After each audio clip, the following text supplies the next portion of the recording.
Nim. Hello. You've got, I don't know if you've got your phone or something right near your audio interface, but I can hear a dicka noise. Oh, very good. Okay, now it's gone. Yep, there good. Hello. Hello, is anybody home? Hello. Hello!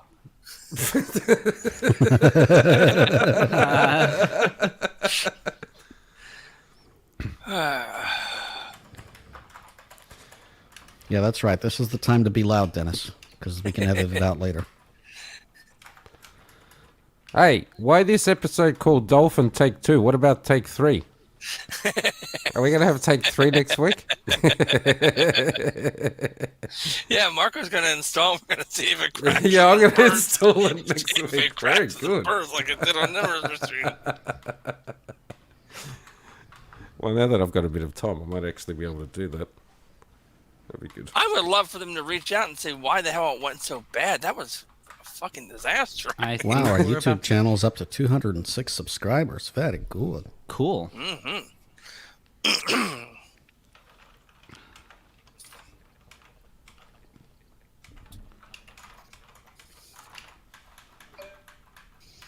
Okay.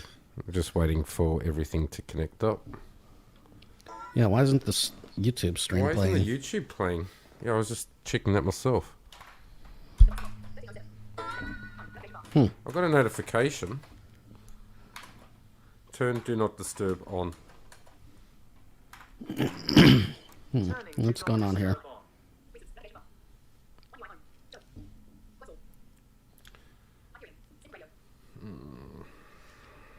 Okay, this playing. Now it's working on my computer. Yeah.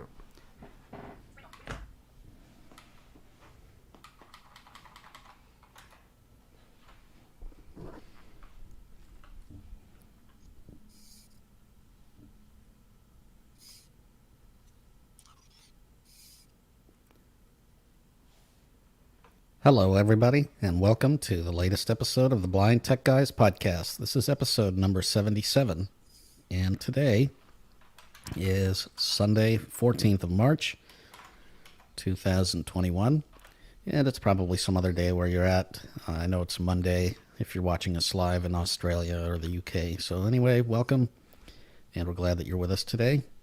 And it is a rainy day here. It is actually pouring rain at the moment. And I've got my libations nearby. I'm enjoying them very much. And I've got, I just had some food, so I'm ready to go. And I've got some mystery guests with us today. Hello. Hello. Well, hello. Yeah. I'm back at home. Somehow. You like? Oh. Very Yeah. good. Where's that? oh. Madagascar? Or By where? the way, no, this week it's very important the listeners know that I'm in Zimbabwe for Robert. Robert wants me to be in Zimbabwe this week, so that's where I am apparently. Very Dennis. nice. All right. Hello, everybody. Glad you've got internet. Yeah, well, look, Zimbabwe's internet's excellent. It's very good. Yes. And Hello, Dennis, how are you, my friend? What's going on over there? Not too bad. It's about 20 degrees out. The streak of nice weather has ended, and we are back to cooler temperatures. Now, that's 22 Fahrenheit, obviously. Yes. Oh, wow. Yeah, you know, you can keep that at... Yeah. And about That's 40 cool. mile an hour winds, so yeah. Oh. Yeah, no. So to those people in Colorado, I hear that they've gotten about 61 centimeters of snow or 65 centimeters, somewhere around there. Sheesh. Some places more than that. So if you That's, are in Colorado, no good. I can't think of anything better to do than to snuggle up, get your popcorn, and listen to the Blind Tech Guys podcast. Why not? We're not There going to you make go. We're not going to make any other Colorado jokes about what you can do there. Well, if the dispensaries are open, I'd say you go there and get some supplies. Or Didn't if you have say some on last hand, week that's to fine go and too, get but- some weed as well? Yes. Well, I'll tell you what, you'd have to really work hard to get some of that in Colorado if it's that cold. That's Yeah. how you say in Colorado, no happy weather. Yeah, That's yeah. right. Okay, everyone. Well, today we have a pretty light news week, and so we're gonna have a little bit of news. We've got let's see, what else do we have? A demo of Dolphin Take 2. This is from Neil from Dolphin Access in the UK. He did record a demo for us, and I'm not going to say much. I'll just say that you should listen to it.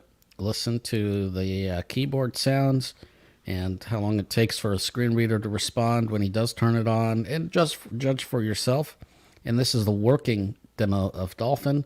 This is a little bit better. Well, certainly seems like a lot better than the one I was trying to run, but I would still say listen to it and judge it for yourself and figure out if it's something that you want to try and something that you want to install. In any case, we'll play that Dolphin demo. Thank you, Neil, for providing that to us. We have a demo from Thomas that sent it to us like 2 months ago, and Marco, he was no very good and didn't edit that out until now. So anyway, sorry about that, Thomas. My apologies, my friend. You actually sent that back on around the 18th of February, so it's quite a while back. Yep. Yeah. So we will play that. Eventually get to them. Yeah, we get there. We had a bit of talk back to get through beforehand. Right. A couple updates here. So we'll play that for the App of the Week section. Kurt has something to show us for the Did You Know section. And we do have a couple of feedback submissions iOS this time. Yep, from iOS. We do have a couple of feedback submissions from the web form and the email. And let's start off with some announcements before we get to the news. First announcement is I would like to thank Louis from California for a $25 donation. Wow. So that is very generous. Thank you very much, Louis. You just got that today. Truly appreciated. And let's see. What is his comment? He actually wrote us some comments. He did write us a comment, yeah. Let's see. I'll read that comment. It says, great show and very informative. Louis, not going to say your last name. I don't know if you want us to. From California. There we go. Very good. Well, thank you, Louis. I really appreciate it. And Yeah, very much. that's awesome. Absolutely. We aim to be informative. If you do enjoy your content, this content, not your content, if you do enjoy this content, please feel free to send us a donation. Open up your pocketbook, then I can buy some more libations for the podcast and make it a lot more entertaining. I mean, I'm sorry. We can pay our costs for StreamYard and for, what's that other service that we use? Zoom and there's some other one that we Transistor. use anyway. Transistor. That's There the we one. I go. was trying to think of that as well. For some reason, I had Buzzsprout in my head. I couldn't get it. But anyway, that's okay. Hotsite.io. And thank you to Buzzsprout as well. I think we finally got to the point where we've deleted our final episode from Buzzsprout. They literally sent us 70 some odd emails or 60 some odd man. emails for every episode that was deleted. Yeah. So every time And they were I'm not sure if it about was to delete just it. me, although I suppose I was getting them coming through twice. But yes, I was getting the double up of each one, so that was good. Yes. But now very I think good. we finally got there that we can probably kill that RSS feed off at some point. But that's a I think so. thing for another day. Okay, well, definitely thank you guys for joining us today. And feel free to grab your popcorn, grab your weed, grab whatever you want, grab your libations, and enjoy the podcast. And we're Hey, gonna what start about grab off- your love? grab your love? Yeah. Well, Yeah. if you're like me, you don't really have one, but Grab you your do have toy one- then. maybe grab your dating app. I don't know, but That's probably too jokey. That might have to be cut out, maybe. But hey, happy days. Yeah, very good. all right. What's new in the news? And this first article that we've got, and looks like the only article that we've got, has to do with Pixel devices being impacted by daylight savings time. So if you guys don't know what this means, in the US we just moved an hour forward, which is probably why we have nobody listening, because we moved an hour forward. Anyway, we moved an hour It's too forward. early. And as a result of that, some devices are having issues, among them Pixel devices. And so we have an article that discusses this. Looks like, let's see here. Some of the Pixel models have been confused by the time change. Okay. Depending on the state that you're in, some states move forward, some do not. So anyway, the ones that did have the issue were set to receive the date and time from the user's carrier. So if you are set to receive your date and time from a carrier, and it's not affecting all carriers, but some carriers,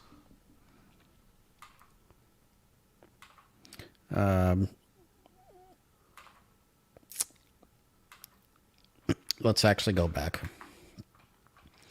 The problem with the Pixel devices is affecting Pixel 5, 4a, 5G, 4a, and 4 XL.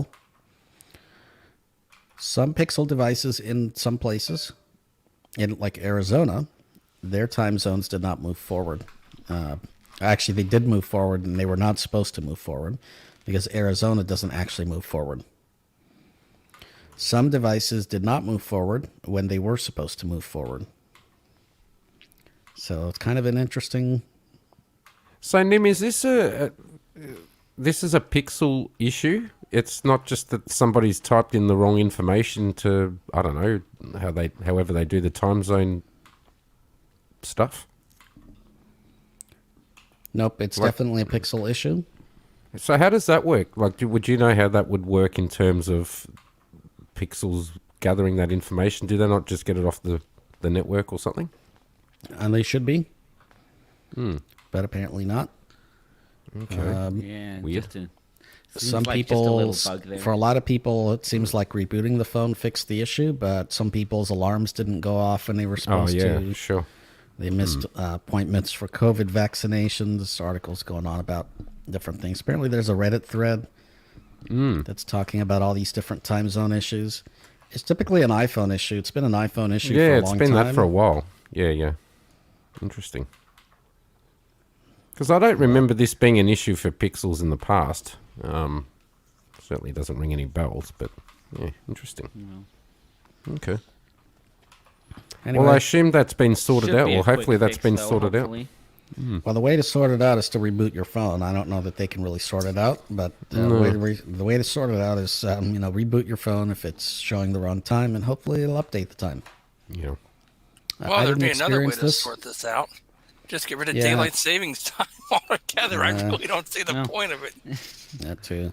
It's Yeah. not an issue that I experienced on my Pixel 5, although maybe it's showing the wrong time and we're actually on at the wrong time. I don't know, but as far as I know, it's actually correct. So That's strange. Oh, well. Well, hopefully, reboot your phone if you're having an issue. Well, you should do that in any case with most of these sorts of things, and usually fixes it. So, that's right. Oh, good.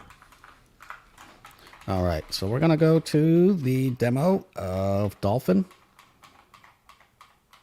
And again, this is from Dolphin UK, Dolphin Access from Neil. And we want to thank Neil for this demo. And I will go ahead and make sure all you people are muted. All right, Sam. And let's share the screen.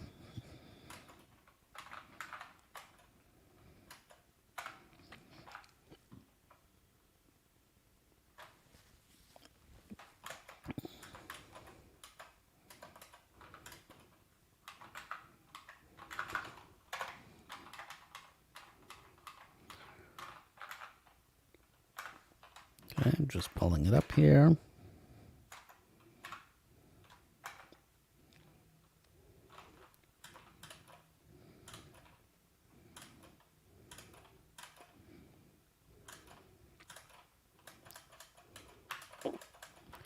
Let's do. Oops, I'm trying to invite a guest.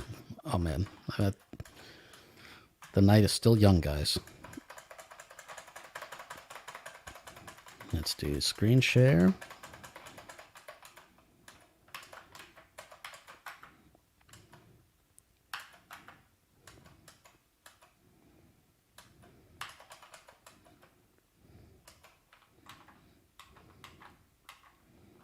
Share screen.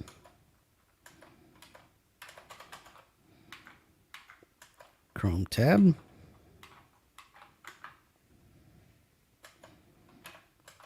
Share.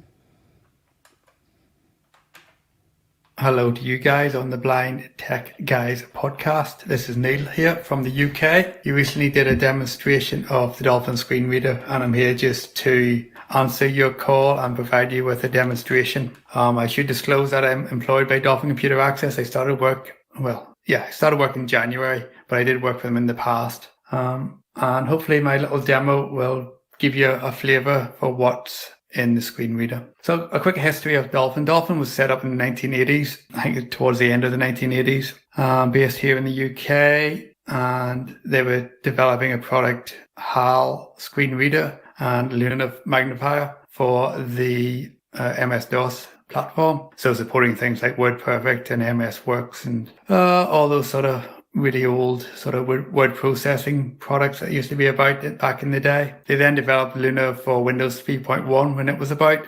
We also developed HAL screen reader for Windows NT.4. And really since that point onwards, Windows 95 and NT.4, we had a product called Luna and HAL, both one providing magnification and one providing screen reading. We were getting lots of customers telling us that they want both in one product, and sort of around the mid-90s we released a product called Supernova. Supernova was basically an amalgamation of HAL screen reader and Luna all bundled into one interface, and since then we've really been developing Supernova onwards and upwards sort of thing, with features being added with every major release and trying to keep track of all the Windows updates. So it goes right back to Windows 95 and NT 4.0. So the product's kind of now available. We have Supernova Magnifier, which is just magnification only. We have Supernova Magnifier and Speech, which is probably the equivalent to something like maybe Zoom Text, where you have a little bit of speech. So there's things like read text under the mouse pointer.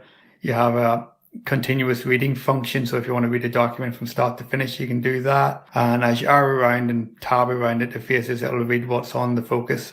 And next step up from that was Supernova Magnifier and Screen Reader. So it's a fully fledged screen reader and a fully fledged magnifier all rolled into one interface. And that's kind of what they've been developing since the mid-90s. And finally, I suppose we have the screen reader, which is what I'm going to demonstrate to you today. So all the functionality in screen reader is also available in Supernova Magnifier and Screen Reader. I'm on my desktop. I'm running Windows Narrator at the moment. So I shall get up and running. Start window, search box, edit, type, tap N. Screen reader 20.01, press right to switch preview. Hey, exiting narrator. Okay, so as screen reader loads, so any of the parts loads, it will turn off narrator. And so it should load and hopefully have the focus on the control panel. Screen reader loaded, screen reader control panel, speech page, voice languages group, checkbox. So you were having a long delay for your particular one. Now we've put that down to probably being an error message on startup. There was definitely some sort of error message on the screen during your demo, which probably hampered everything you tried to do. I know support guys have reached out to you, so it'd be great even to get an idea of what your system setup was, so we can have a troubleshooting session to try and figure out what caused it. Generally speaking, such an error message would say sort of press enter to restart, and the interceptor driver would try and install again and restart the computer, and hopefully next time you're up and running properly. Remote software and other screen readers all use interceptor drivers, and it could be any one of them preventing ours installing correctly. Anyway, so the screen reader control panel is made up of a menu bar and a button bar. So we can tab along the button bar. Volume 60 selected, list box. Speed 219 selected, list box. Voice languages hold down button. Verbosity group, character record button. Text style button. Okay, so we just tab along the buttons on the button bar. Those are the sort of general features that users want quick access to. We also have a menu bar, so we press the Alt key. Menu bar, file shortcut F1 of 7. And we can move across the items left to right. Visual shortcut V2 of 7. Speech shortcut F3 of 7. Braille shortcut B4 of 7. Media shortcut M5 of 7. General shortcut G6 of 7. Help shortcut H7 of 7. Okay, so we have a visual menu, and that really is just to provide settings for focus highlighting. So for screen reader, we have focus highlighting. We also support Braille, so we have a whole range of Braille displays that we support and a whole pile of Braille settings to go along with it. Principally, I'm going to look here at speech just to get us up and running. General short, media short, braille short, speech shortcut S3 of 7. And now just Speech menu. Voice or check shortcut 1 of 9. So initially what I'll do is actually change the, I just press escape to come out of that. I'll change the Control panel. Speech page. interface to US English so you actually get some US English voice. General menu. Startup preferences short. Update settings control panel shortcut P3 of 8. So I've gone into the general menu. I'm going to just press enter on the control panel. Control panel settings. Access system language. UK English. Pull down this box shortcut out. So we have in our sort of interface language list, UK English 19 of 21. we have 21 languages. So there's a whole range. If I just press Arabic 1 of 21. from Arabic through to Portuguese 2 of 21. Castilian Spanish. Check 4 of 21. whole pile of European languages. We have Hindi. We also have Hebrew, Welsh 21 of 21. Welsh, for example, there at the bottom. US English 20 But of 21. US English is what I'm after. So I just press Control enter. panel settings. Access system language. US English. Pull down this box shortcut out. And I just shift tab through to the OK button just to. Help button. Cancel button. OK button. Screen reader control panel. Speech page. Verbosity group. Textile button. So I've switched over to using the US voice. It's a vocalizer expressive voice. I think it's Alison, I guess, or Alice. I'm not quite sure what the US default voice is. We can go and have a look in a second. But okay, I'll open up the speech menu again. Speech menu. Voice uncheck shortcut 1 of 9. And just to shortcut P9. voice preferences. Preferences. General page. Volume. 60 selected. Screenable list box range 0 to 100. Synthesizer configuration page. Select synthesizer button shortcut Y. Vocalizer expressive. So as it says, select synthesizer button, and the current one is vocalizer expressive. Now we also support eloquence. So anyone's familiar with eloquence and using JAWS. Select synthesizer. Vocalizer expressive selected. List box. Eloquence. Voice preferences. Synthesizer configuration page. Select synthesizer button shortcut Y eloquence. So again, we can make it faster and slower and whatever. You can customize the speed as you can with other screen readers. So, but I'll switch back to vocalizer. So just again, I'll press enter on the select synthesizer button. Select synthesizer. Just press Eloquence selected list box. and to jump down to the bottom of the list. Vocalizer expressive. Press enter again. Voice preferences. Synthesizer configuration page. Select synthesizer button shortcut Y. Vocalizer expressive. And I'll just control tab one more time to go to the. Voice and language configuration page. Screen reader group. Language. US English pull down list box shortcut G. This is app. Voice. Allison pull down list box shortcut Yeah, B. Alison is the voice I'm currently using. Screen group. Same as screen reader check box. Automatic language switching group. Enable automatic language. Voice exceptions group. Allison pull down list box. Allison. Edit button. So we also have exceptions. So if words are not being announced correctly, you can add in exceptions. Log all default voices button shortcut L. OK button. Cancel button. Help button shortcut H. I'll just tab around one more time. Voice and language configuration page.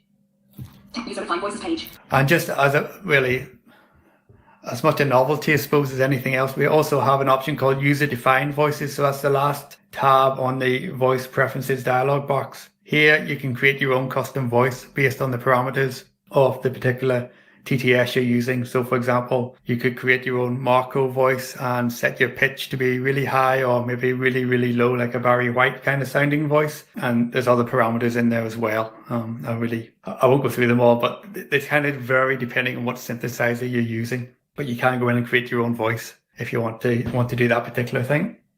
So if I just escape out of that, we'll just drop back to the control panel. No, if I just Help button cancel button. OK button. just okay, just make sure. All right, so like I said, we have the menu bar and the button bar. So in the speech options, you have things like character echo. So you can change your character echo to say each letter you type, each letter and word as you type, each word as you type, or say nothing at all as you type. Probably, well, comparable with any other screen reader. We also have textile announcements. So you can control whether you're told whether text is bold, italic, underlined, superscript, subscript, your font size, your font style, etc., etc. So if you're proofreading a Word document, for example, you go in there and turn those particular settings on to make sure you haven't left it all in capital letters or you haven't left bold on by mistake. You can also go into that dialog box and set your punctuation level. So whether you want full stops and commas and all announced, or you want them sort of silent as you're reading. And the other one in there is number announcement as well. So you can set numbers to be 1, 2, 3, 4 as digits, or like 124 or 1234, whatever, as words. So you can configure how numbers are announced. What else do we have? We have keyboard announcement. So keyboard announcement is things like whether you want your key echo announced as you're moving around interface. So if you're pressing the tab key, the speech will say tab. before it announces what the focus is, or if you're pressing the down arrow key, it will say down arrow and then say what the focus is. Again, that would be useful for anybody who's not confident using the keyboard. Most screen reader users these days, I would imagine, are very keyboard savvy. What else do we have? We have Verbosity. So Verbosity is probably very familiar with you guys. We have 4 default levels: low, medium, high, and minimum. And the hotkey to do that is caps lock and equals will also toggle you through it if you don't want to use the particular control panel settings. So if I do caps lock and equals, High. Minimum. set it to minimum, and I'll just tab along the button bar again. General announcements. Verbosity. So we're no longer being told that it's on a button. Modes. Read from here. Verbosity. Verbosity. General announcements. Text style. Character echo. Voice languages. Voice languages. Speed 219. Yeah, so Volume 60. we're no longer being told what the controls are. But if I up it, say, to Low. Medium. set up the medium, just what the default is. Speed 219 selected. List box. Voice languages pull down button. So we're being told like we want a pull down button or a list box, etc. So the verbosity level lets you control that. And within the control panel as well, in the advanced options, you can customize the verbosity right down to what it says when you land on the button. If you don't want it to say button, you can have it say whatever you want it to say. You could also have, for example, the button being announced before the focus. So it'll be like button OK or OK button. So it is completely configurable right down to that kind of level. Okay, as I mentioned before, the number announcement is 1, 2, 3 or 123, and we have verbosity levels, and we have textile announcements, etc. Now, what happens if you're switching between Excel and Word? So in Word, you want, for example, numbers announced as 1, 2, 3, but in Excel, you're working on a finance document, you want them announced as 123. So rather than having to make a change every time you Alt-Tab between the applications, you can create something called application settings files. Application settings files allows you to save a particular group of settings for the application. So in Excel, you have numbers announced as words, and in Word, you'd have it set to numbers announced as digits. And creating those files takes about 10 seconds. It's a very quick and easy thing to do. So while you're in Word, any settings you change will be saved to the Word settings file. And when you're in Excel, it'll be saved to the Excel settings file. And you shut down, you restart, and you go back in, it'll all saved as you go along. So it's really useful in that respect. Other things to talk about is possibly in the general menu. I'll go to the media menu first. In the media menu, Alt and M. Media menu. Scan and read sub-menu shortcut F1 of 5. So we have scan and read options. So if you have a scanner connected to your computer or a camera, you can take pictures or scan a letter that comes through the post, and it can be then read out to you. It can either be sent to Word or it can be read out in a doc reader. That's part of the product. We also have books, so you can actually read books that you get from, say, Bookshare and what have you. A direct link to those sort of libraries. We also have podcasts, news feeds, and radio stations. So if you want to listen to your podcast or radio station, you can choose the items and away you go and listen to it. It'll launch in Windows Media Player. What else can I tell you? So books, just as we're on books, is part of Dolphin as well as providing magnification and screen reading software. We also develop DAISY products. So DAISY being the format for accessible books. So we have a whole range of libraries available to us, and you can access them through the product. But we also developed things like the Dolphin Easy Reader, which is available on Android and available on Apple. They're free of charge to download and use.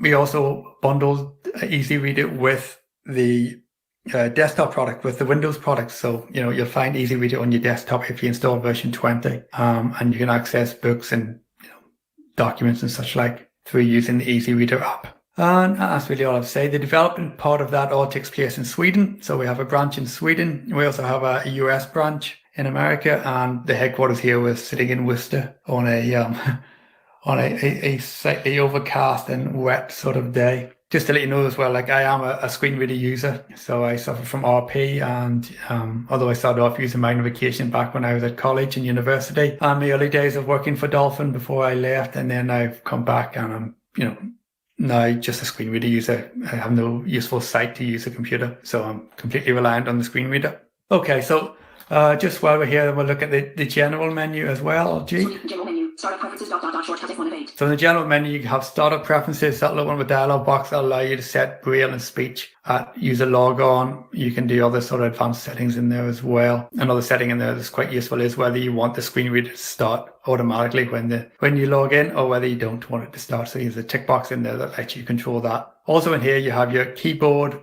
and hotkeys settings. So if you are, for example, a JAWS user, we do have JAWS emulation mode in our hotkey sets. So, we try to marry the JAWS function with the screen reader function to try and give users a easier path between the products. So if you're trying to learn screen reader, but you're not getting to grips with the hotkeys, you can switch to the JAWS emulation mode. So whatever hotkey opens up the JAWS control panel, would be the hotkey that you would use to open up the screen reader control panel, for example. One thing just to mention as well. So you talked about, I just dropped to the desktop.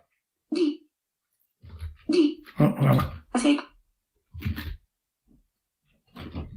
Desktop. Oh, there we go. Hit the wrong key, sorry. Okay. So Supernova and screen reader. Okay. Screen reader allows you hotkeys to be defined on whether it's left control, right control, left shift, or right shift. It's pretty independent in that respect.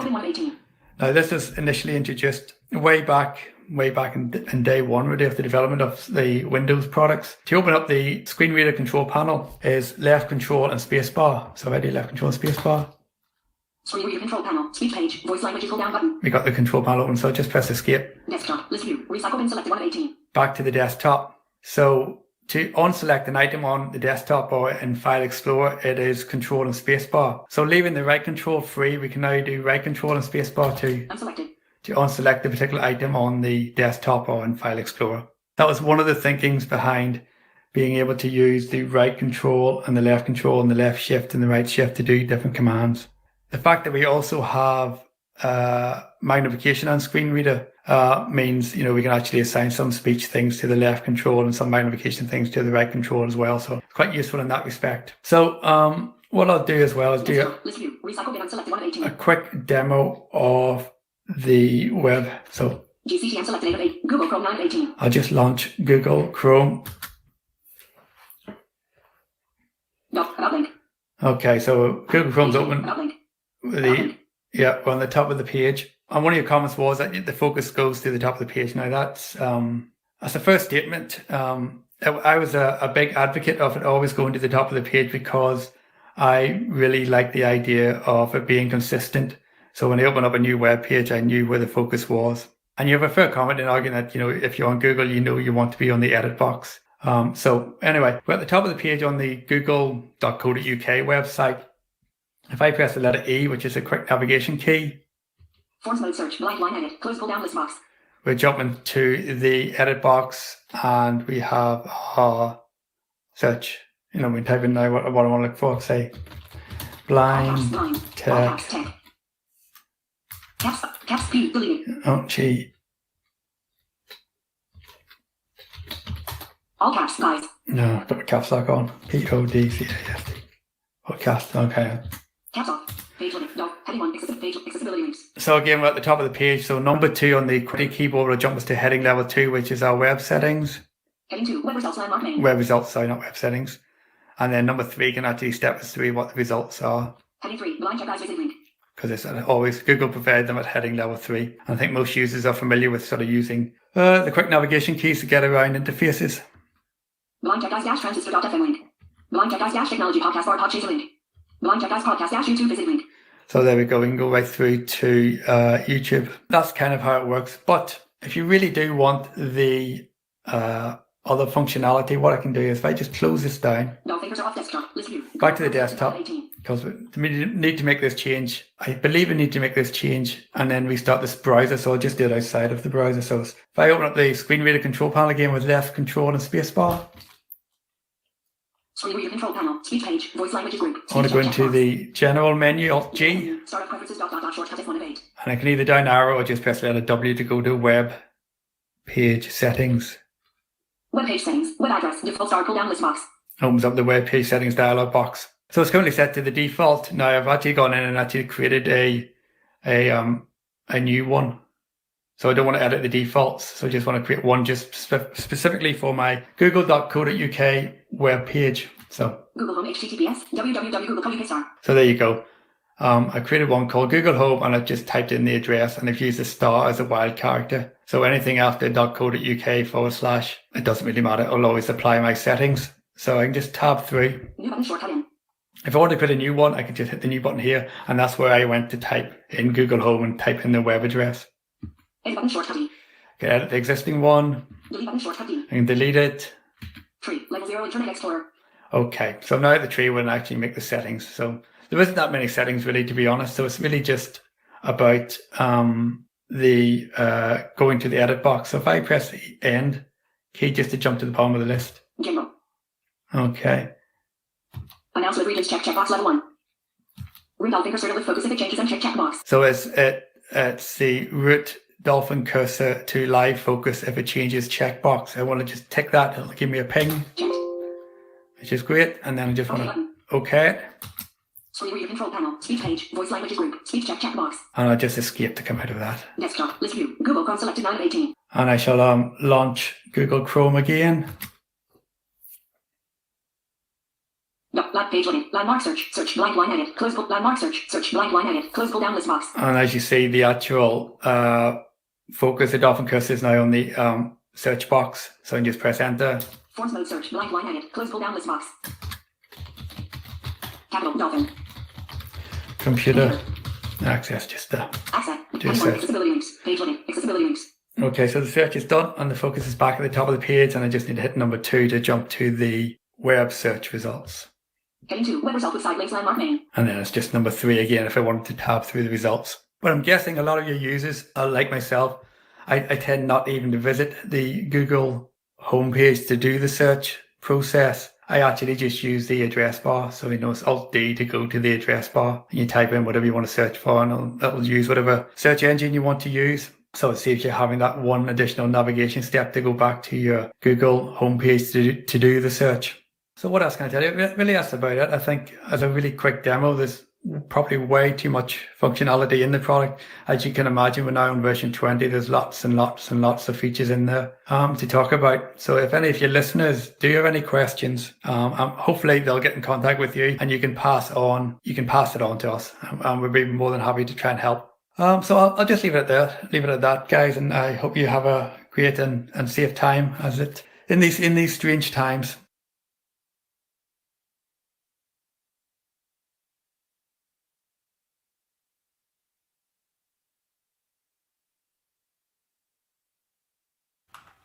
All right. Well, that was the Dolphin demo.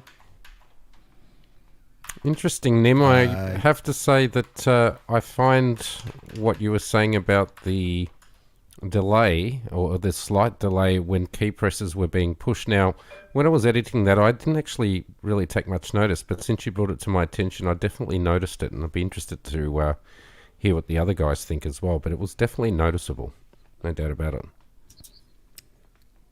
Yeah, that was noticeable to me. Also, it did seem to take a while to start up the screen reader. I mean, he was able to have a whole dialogue about starting up the screen reader while it was starting up. And I don't know what his hardware is. Yeah, well, that's the other thing. We don't know what JAWS the might hardware take is. a long time to start on some people's computers. Any screen reader might. I don't know. I know on my machines they certainly don't. But, I just want to leave it at that and let people judge for what they heard. To me, it's... Yeah. It does seem to have some issues, and this was with a demo from someone that works at the company. But I think he's definitely Irish, so I suspect that he works. He must be in the UK, obviously working for them because they're based out of the UK, aren't they? Yeah. Yep. Yeah. But I do appreciate their demo, and I appreciate them coming on, to provide that. And if anyone does have any questions regarding Dolphin, I may try to get it on. I may try to get my hands on another Windows machine and put it on. But if you do have any questions on that, I'm happy to pass that along to Neil and the people at Dolphin. So please pass those questions along.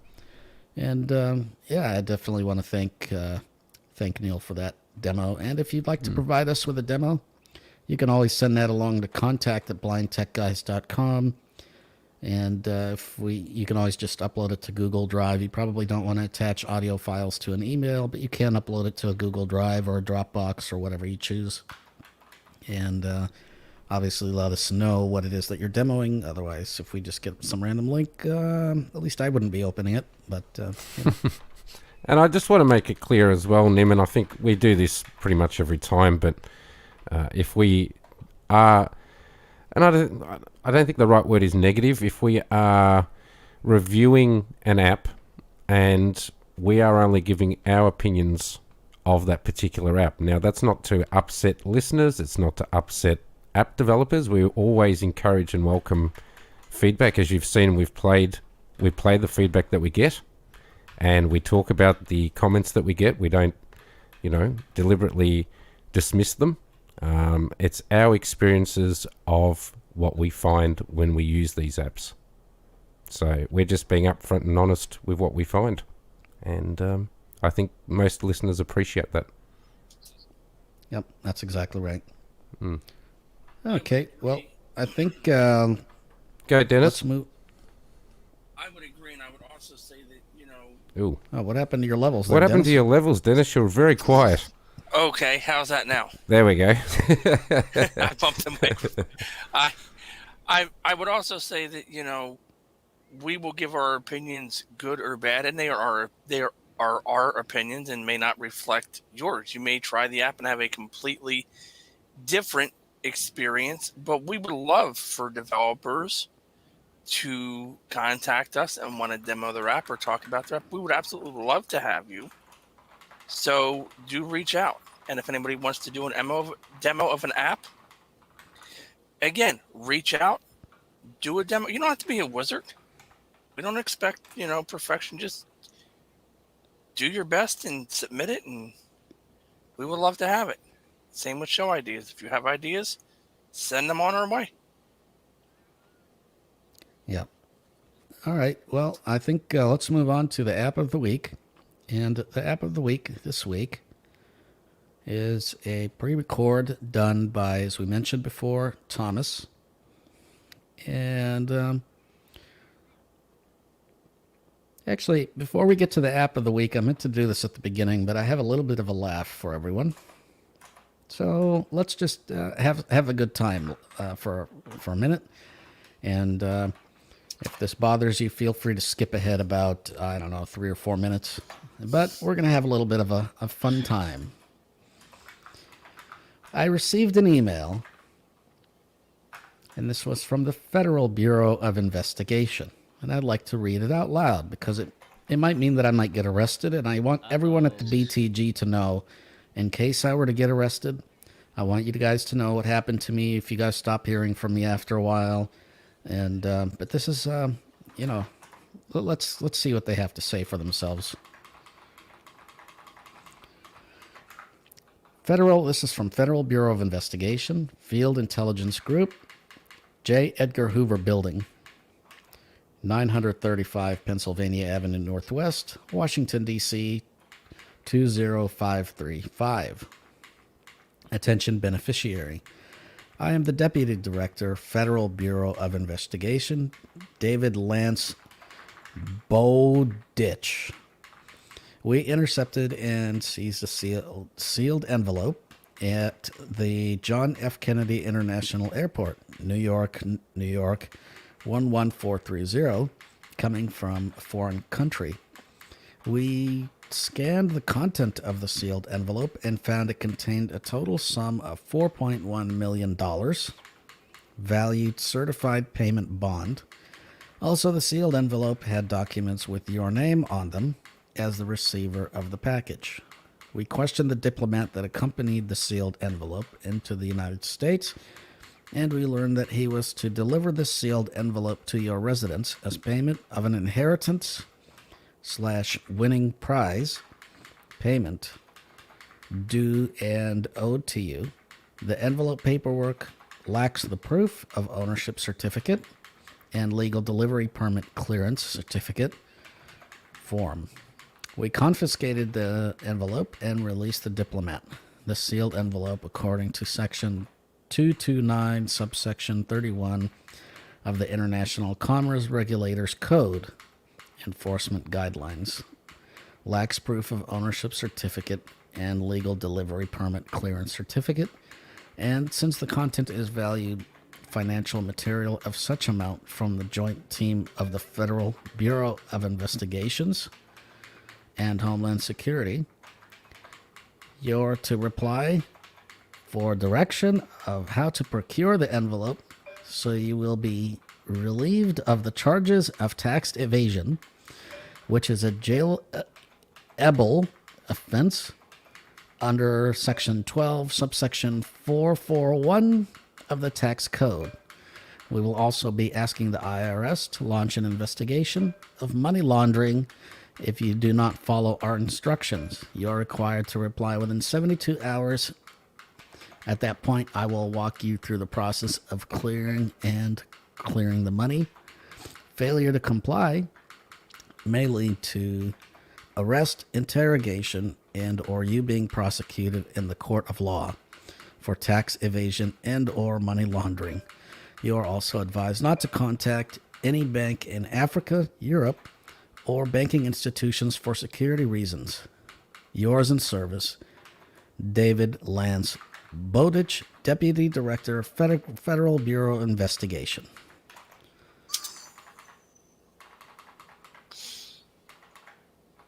Now, I'm really afraid, guys. I don't want to be arrested, but I really don't want to reply to this. So what do I do? Can anyone give me advice? Well, we might all be in trouble. Folder. Yeah, we might all be in trouble here. I mean, is this the final episode of the pod? I don't know. It's really frightening me. So that's why I'm drinking a lot of libations. They might be my last for a while. Maybe we need to change our name to the Blind Tech Podcast without the T, just to avoid tax. To avoid jailable offenses, right? Now, Kurt, your levels went down. Kurt, what the hell are you doing? Yeah, you've come down to better half. Jeez. I'll tell you what, my decoder's going to have a lot of fun. My compressor's going to have a lot of fun with this later. Yay. I don't think I did anything. Okay, hold on. Okay. Oh my gosh, your levels went down. Literally. Yeah, you're very quiet now. Wow. Are you trying to avoid tax by making yourself not appear on the podcast? Now, in all seriousness, people, if you get a call or an email like that, send it directly to spam. Do not reply. Do not give your information. We are simply putting this in here for humorous purposes, but in all seriousness, if you don't click on the link. Don't click on the link. Even Yeah. if you get an email from Amazon, I got a text today from Amazon. Please click on the link to confirm your order. There's a problem with your order. Bullshit. I'm not clicking on no damn link in your message. I'll go out to Amazon directly. There was no problem with my order. It's a phishing message. Yep. So do not... Fishing? Oh, I like fish. I just had fish. Sure, yeah. Yeah, I like it. I like fish too. Yeah, but not that kind of. Not those kind of fish. They're the Hey, kind do that they want have your money. fish in America? That's pretty cool. Yeah. I just had some. They're good. Oh, did you get it from New Zealand? It got shipped to you.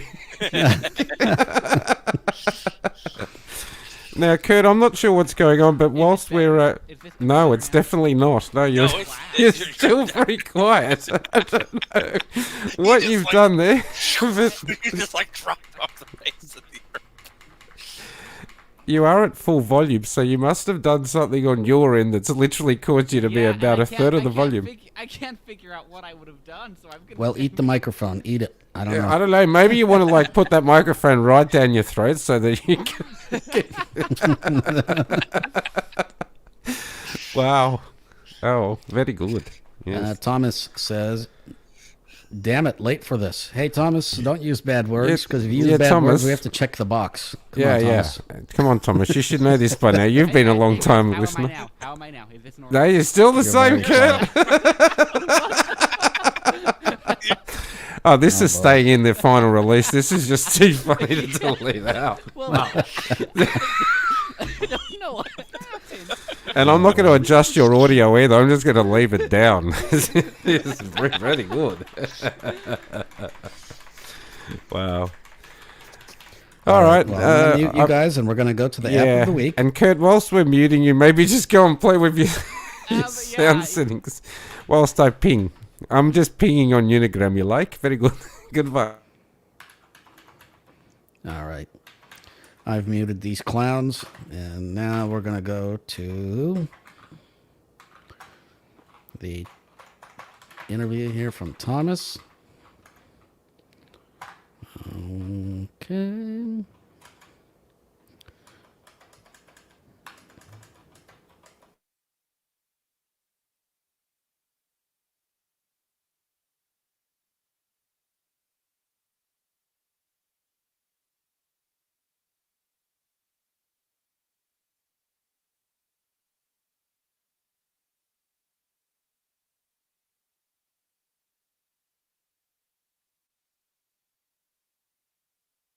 This is my review on the Netflix that generally a lot Sign of off, cyber 404. people will be using. Okay, and when you open Netflix itself, Vikings.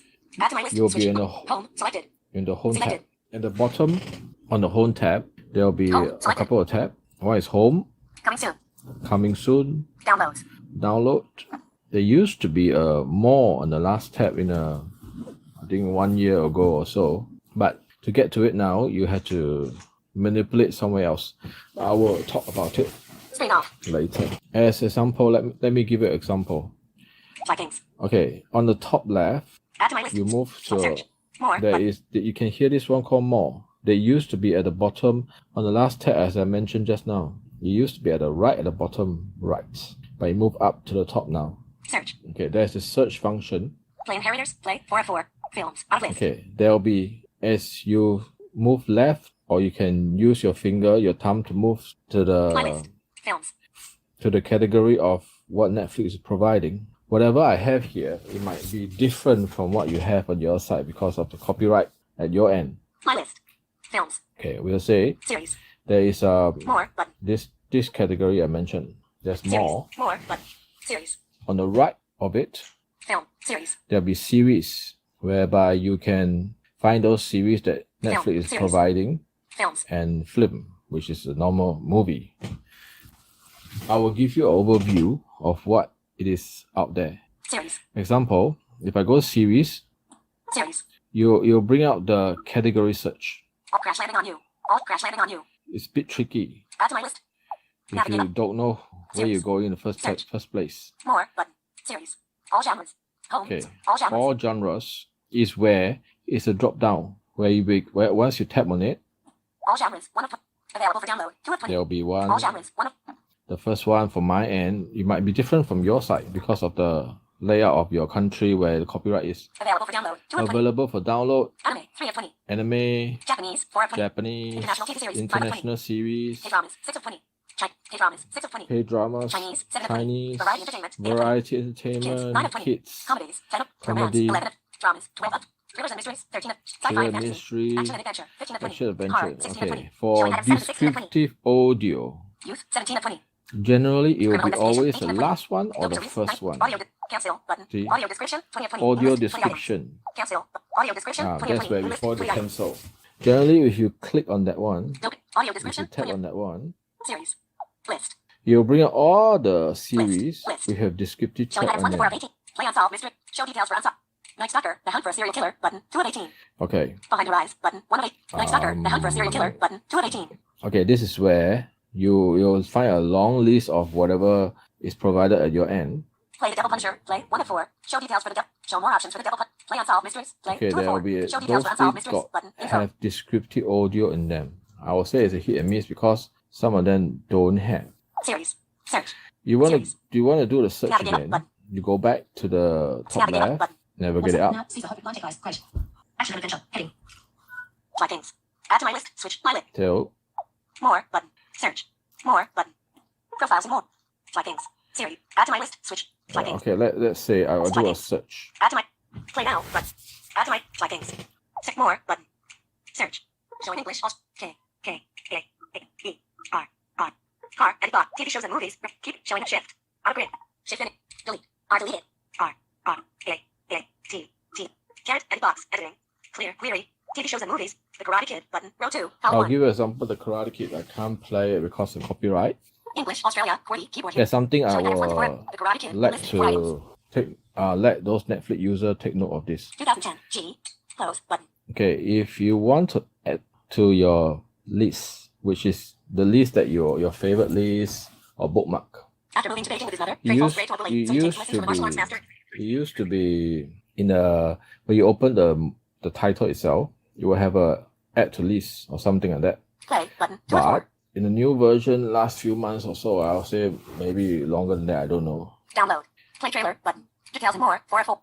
It have Play down. Play collapsed into another category inside, or shall I say in a section inside. After moving to Beijing with his mother, close button. 2010 G. The Karate Kid. The 2010. I'll show close you. button. After moving to Beijing with his mother, play button. Download. Play trailer button. Details and more for a full. Yeah, you go to details and more. The Karate Kid 2010. Once you Play go The to Karate detail Kid. and more, Download. Starring Jaden Smith. Remove from my list. Switch my list. My this list. is where the tricky part is. See, for Android, Rate this video. Remove from my list. Switch my list. it will my tell list. you it's added to my list already. Rate this. Remove from my list. Switch my list. But My list. on here, on Android, it will tell you remove from my list. If I show on the iOS, 3:24 p.m. Jurassic Park. Jurassic World. Selected. Target select. Account settings. Button. Selected. Film. Account. Target selector. Button. Selected. Audio description. Selected. Films. Button. Account settings. Button. Selected. Films. Button. Selected. Selected. Selected. Audio description. Search. Tab. 3 of 4. Films and TV. Heading. Cobra Kai. Button. Films and clear search results. Button. Car. Search field. Clear. Film. Cobra. Keeping up with the Kardashians. The Karate Kid Part 2. The Karate Kid. Button. The Karate Kid. Button. The Karate Kid. Button. The Karate Kid. Button. Martial arts shape. Button. The Karate Kid. Button. The Karate Kid. The Karate Kid. Button. Preview. New audio. The Karate Kid. 2010 G2. Resume. Download. this Button. is exactly the same. Is the what you're seeing on the iOS and Android are slightly different. Remaining time. But 5 there's minutes, 24 something seconds. that Android show that iOS don't show. After moving to Beijing with his mother, Grateful Spray Totally. Cast. Heading. Jaden Smith. You Button. still have to go Jackie to Chan. the same Button. Taraji P. More. Director. More. Button. more instead of more details. It's a bit different. Director. Heading. More. Button. More. Taraji P. Henson. Wayman Han. Why you wrong? Henson. Button. Cast. Close. The Karate Kid. The Karate Kid. Close. Cast. Jaden Smith. Jackie Chan. Taraji P. Wayman Han. Why you wrong? Henson. Button. Cast. Heading. The Karate Kid. The Karate Kid. Close. Button. New audio. The Karate Kid. 2000. Resume. Download. Remaining time. After moving to cast. Jaden Smith. Jackie Chan. Taraji P. More. Director. Heading. Harold Watt. My list. Rate. Button. My list. I Button. see. This is the thing that I can tell you. My list. Button. You see, Remove my my list. list, but it did tell you on the iOS point of view. Preview. New audio. Button. The Karate Kid. 2010. Director. Heading. After moving to Beijing. Share. Button. The Star.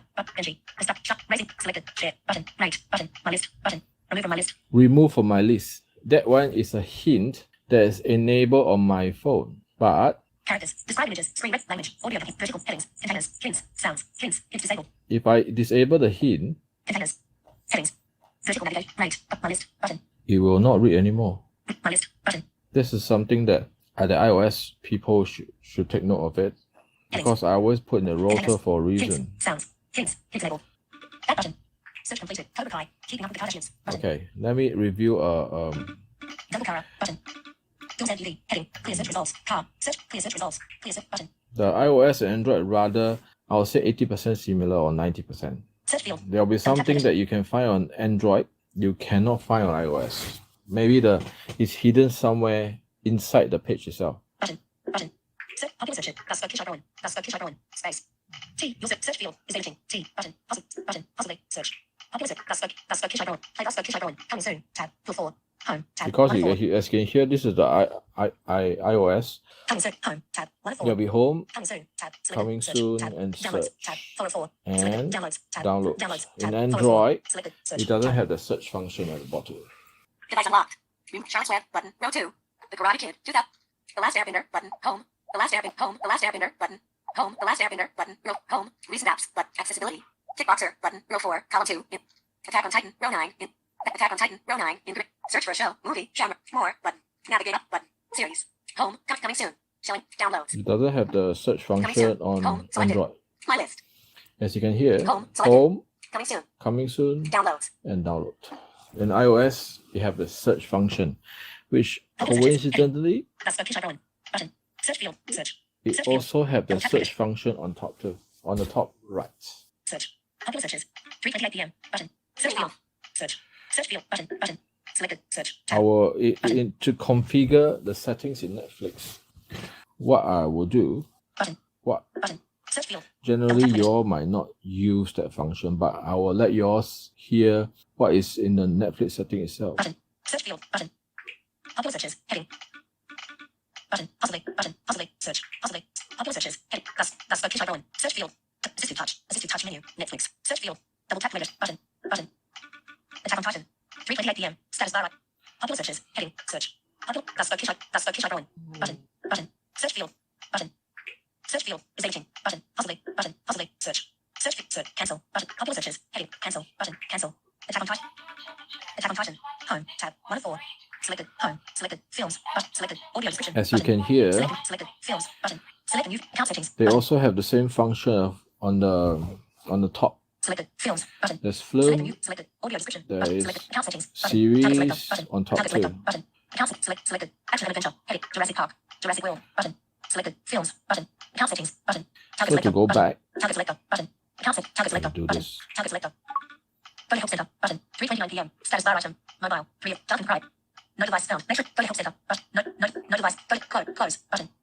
Selected. Field. Selected. Audio description. Button. Action and adventure. Heading. Jurassic Park. Button. Hollywood films. Heading. Selected. Home. Tab. Selected. Home. Tab. Series. Button. No active category filters. You, Series. Button. for me to Field by go series. back to the main screen, you just double tap on the home tab. Series. Button. Films. Button. There's series Field by and films. film as Selected. what I Categories. mentioned. Button. That's the keep going. Select film. Series. Button. Account settings. You Button. must go to Target selector. Button. account settings. Button. settings. Account settings. My list. App set. Help. Button. Help. App That's settings. where Button. my list, My list. App settings. Button. My list. Button. My list. List. where you Button. can List. find Outside all wire. those Button. things Active that filters. you have added inside. Device unlocked. 3:30 p.m. If I show you an Android, Settings. Downloads. Home. Selected. Selected. More. Button. Search. you must go to More. Button. more. Select Sarah. Button. Share this link. Current profile is Jasmine. You must List. go into Profiles and more. Current profile is share this. Current profile is Jasmine. List. Share my list. Share referral link using another app. My list. more, then there will be Share my list. my list My list. App settings. 1 of 4. My list. and Out of list. app settings. It's My a list. bit, the Navigator interface button. is rather Showing items 1 to 9 of 9. different, but User like button. what I've Row 1. mentioned to Column you 1. before earlier is the interface of Netflix and iOS is a bit different. But overall, the interface of the movie interface page should be 80%, 90% similar. Now you see me. Button. Dark. Button. Row 2. I don't know I'm allowed to play the Now video. having disabled. Blind device. It's disabled. Outside the wire. The when you play the video, as you're playing, it will bring out to a play page where all the control is. Screen off. That's where you find the control. There will be one audio / subtitle. I'll do a quick one here. Device unlocked. Dark. Button. Travelers. Button. Recent apps. Button. Out of grid. Lucifer. Button. Column 1. Now you see the good place. Outside the wire. Dark. Button. Column 2. Travelers. 50 Shades Free. The Karate Kid. Unsolved Mystery. The Karate. Showing items 1 to 4. The Karate. 2010. Close. Button. After moving to big. Play. Button. Download. Play. Landscape. Video player. Show.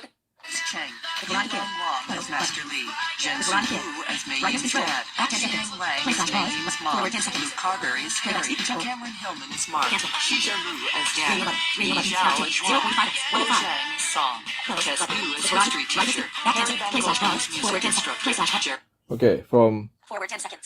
this one will disappear for a while, so you have to be quick. Playback lock control. Button. 510. Change subtitle. There's this option called Change subtitle. change Source language. subtitle and audio language. BTG. It will be renamed maybe different from iOS.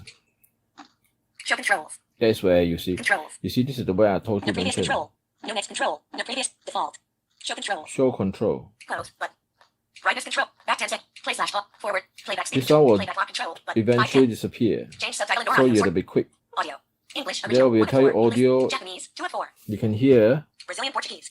English. This is the English. 1 of English. Audio description. 4 of audio 4. English. description. Writings. English. 1 of 7. English.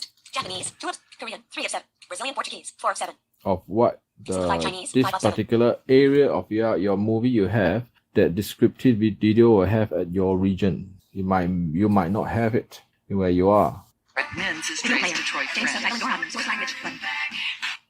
End screen off. Accessibility. As for 3:33 p.m. this is my brief overview of how Netflix works. If you want more of what I like, you like what I like to review on the streaming services that is provided all over the world, I can review it, but I only have Disney Plus, I have Spotify, I have Apple Music. The rest, like HBO Max, Hulu, or whatever streaming audio service I will not have.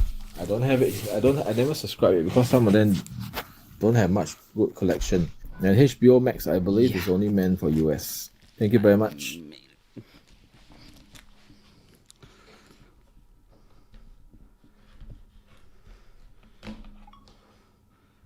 Sunday, March 14th. All right. Thank you very much, Thomas, for that excellent demo of Netflix. And as you guys see, a lot of these apps are very similar on Android and on iOS. I think the perception of them being different, which I think a lot of people probably had up until somewhat recently, Nim and Kurt and Dennis, is probably not so much the case. Yeah, they're pretty similar. Yeah. And really, I think it's about even, where sometimes things will work a little better on one platform, some will work a little better on another. By the way, how's my sound? It's very, very low. No, I'm kidding. Yeah, somehow I had lowered it in my Windows sound settings without realizing when I was trying to make the StreamYard stream lower in my ears. So, that was fun. Great. All right. Well, we're going to get to the Did You Know section, and Kurt's going to do a nice little demo for us on a feature of iOS. So I'll mute myself, and Kurt, good luck to you. All right, thank you for that. So I am going to show here actually the feature in iOS that I miss most after switching to Android. Something I hear a lot of people say is, well, Android's more customizable. You can't really change things a lot on Apple or on iPhones.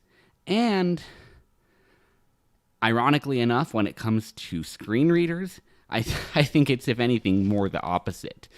And that is because of this thing called command settings in VoiceOver. So what I'm going to do here is open my phone. And Press home to unlock. oh, I'm going to have to lock it. I'm going to have to unlock it here. And that's going to require a password, so I'll mute myself for a second.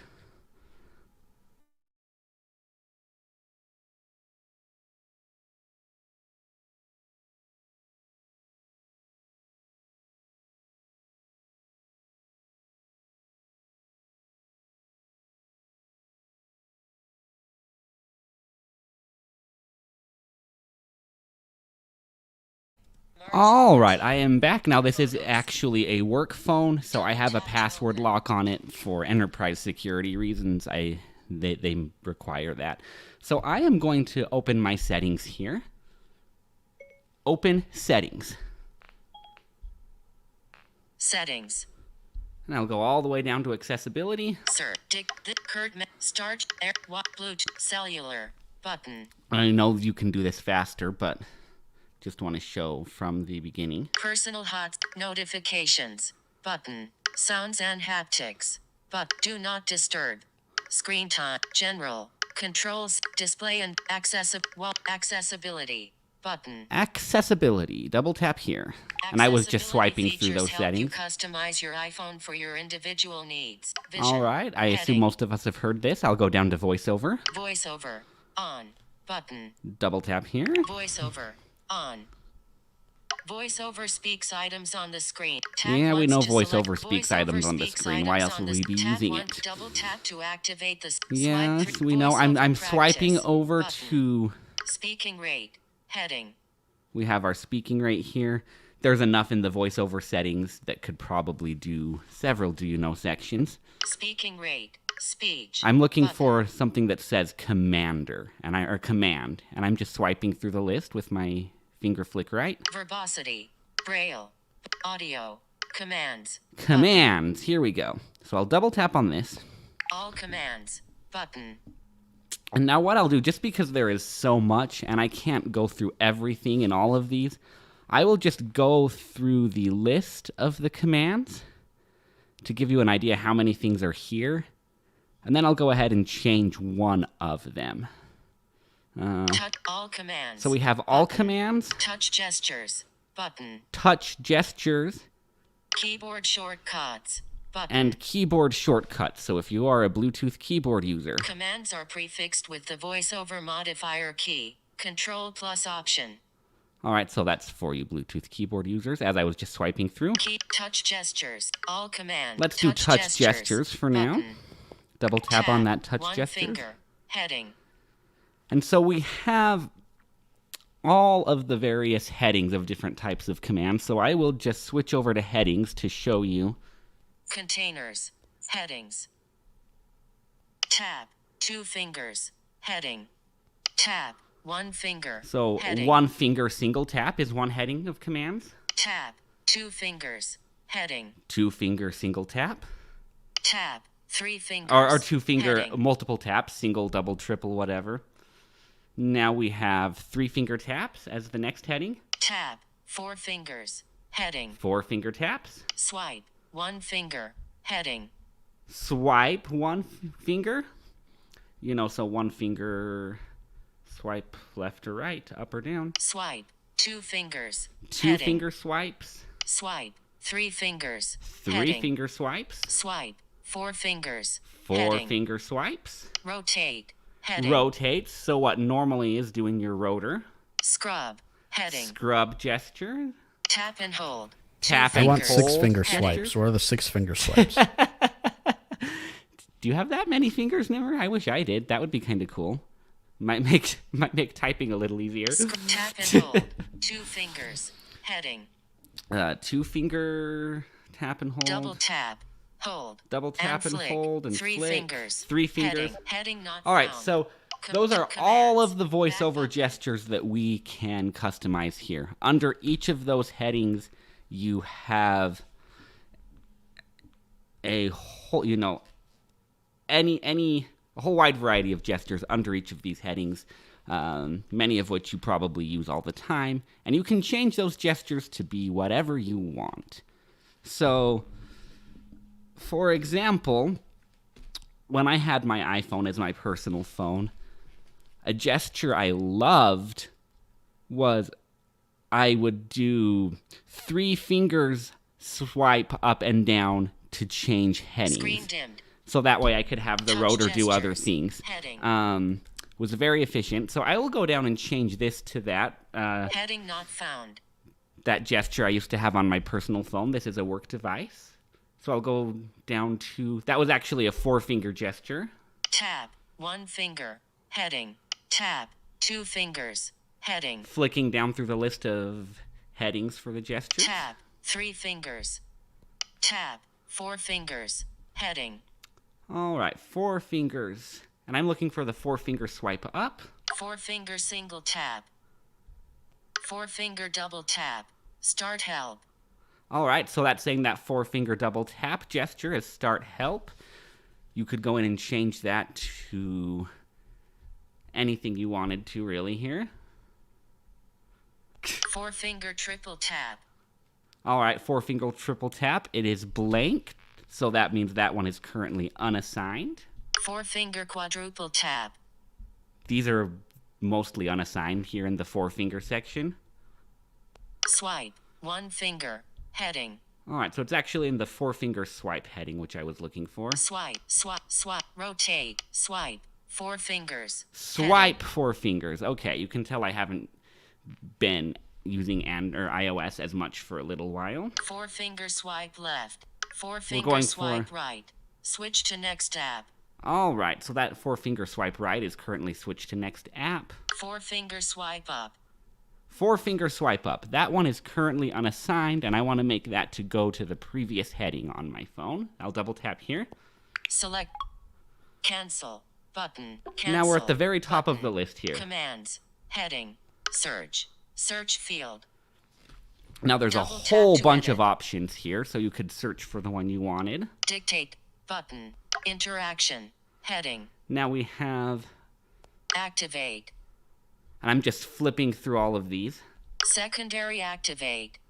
So that activate is like what double tap is right now. Magic tap. Escape. Perform long press. So I could have a 4-finger swipe up, perform a long press if I wanted to, what normally happens with a double tap and hold. Basic navigation. Heading. Move to previous item. So I could have my 4-finger swipe up be what is normally a flick left. Move to next item. Would never want to do that, but you could. Move to first item. Move to item above. Move to item below. Move to last item. Move to previous container. Move to next container. Move to top of contain. Move to bottom. Move to bottom of container. Move to top of document. Move to bottom of document. See, there's so many things you can change these gestures to. Move to left And this is item. just in the navigation section. We haven't even gotten into the voiceover controls, editing, anything like that. Move to status bar. Move to previous visible app. Move to text navigation.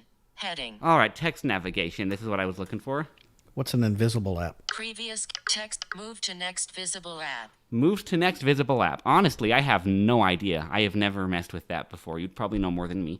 Text navigate. Previous character. If it's Next invisible, character, previous why is it word. saying that it's Next invisible? word. It shouldn't even say anything.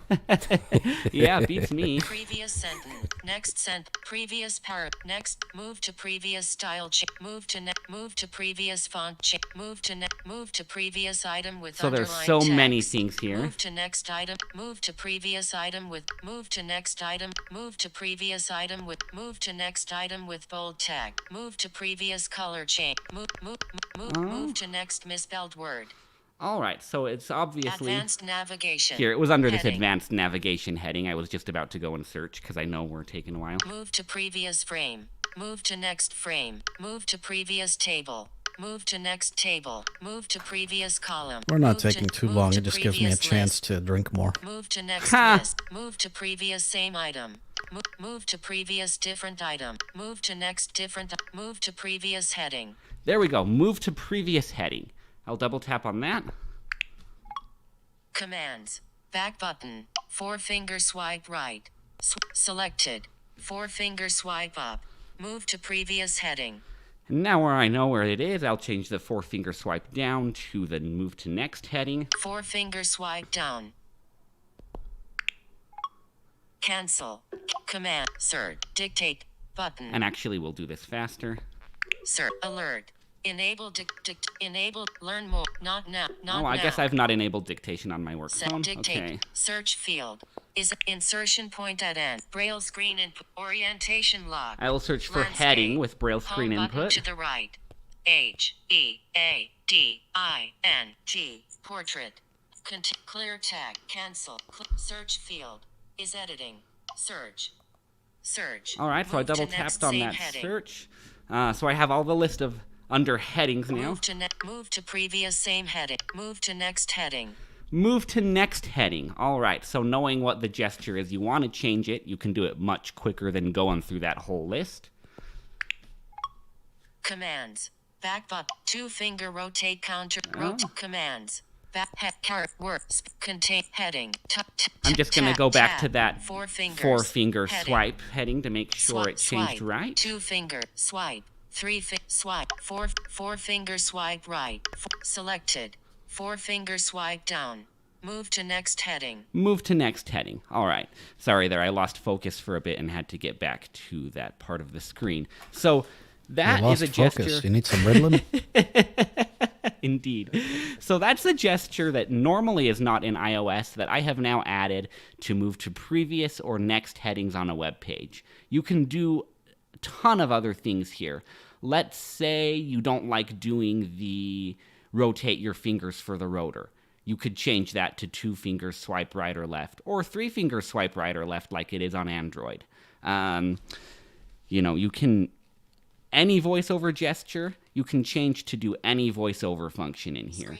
So that is much more customizable than your gesture settings in TalkBack. And this applies equally to the Bluetooth keyboard and the Braille displays. When I've had a Braille display on my iPhone, I was able to make gestures to jump to the next heading level 2 or, the next frame or things like that. You can set that up however you want.